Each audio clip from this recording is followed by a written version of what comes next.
Devido ao acidente na barragem de Fundão, em Mariana, uma importante questão precisa ser esclarecida: água. A qualidade das águas do rio e do mar, a água tratada nos municípios, a água que chega às residências. Para falar de água, é preciso falar do rejeito de mineração. O rejeito é o que sobra do processo de beneficiamento do minério. Em geral, é composto por minério de ferro, areia e água. E o que é mais importante, o rejeito não é tóxico. Testes de laboratório realizados com o rejeito liberado pelas barragens comprovam que ele não é perigoso.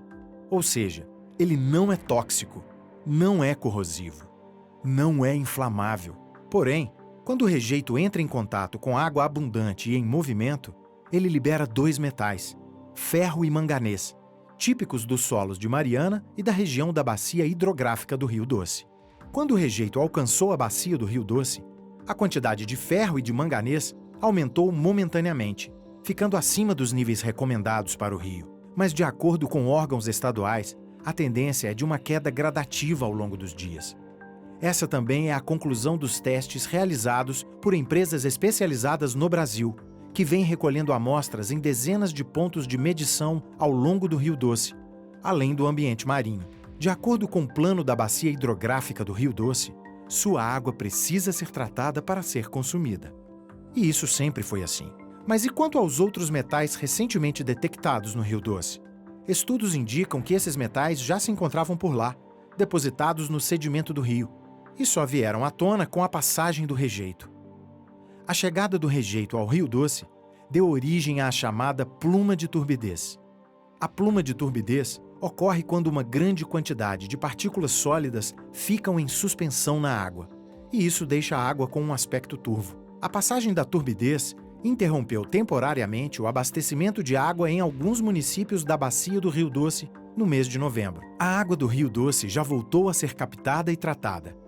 A maioria das cidades atingidas já retomou o abastecimento com a autorização dos órgãos públicos.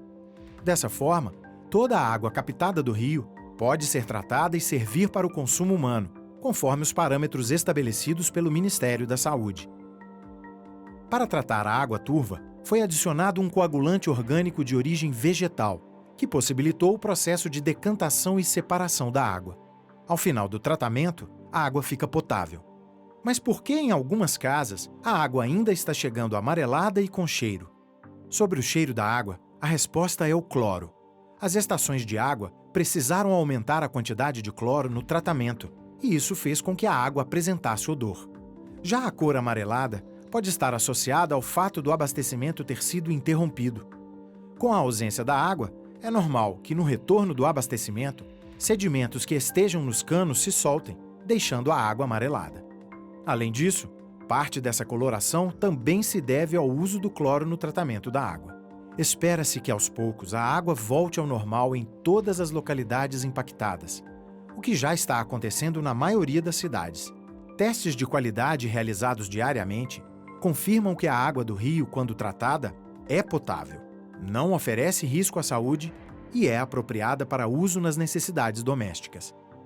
Ao mesmo tempo, a Samarco mantém uma assistência técnica presencial para acompanhar o monitoramento da água em todas as estações de tratamento dos municípios impactados. E ao longo de toda a extensão do rio, vários laboratórios estão analisando mais de 200 parâmetros de qualidade de água, os rejeitos de minério e os sedimentos do rio.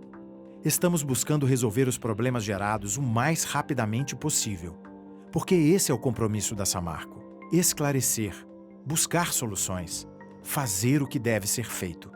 Para informações atualizadas, acesse www.samarco.com.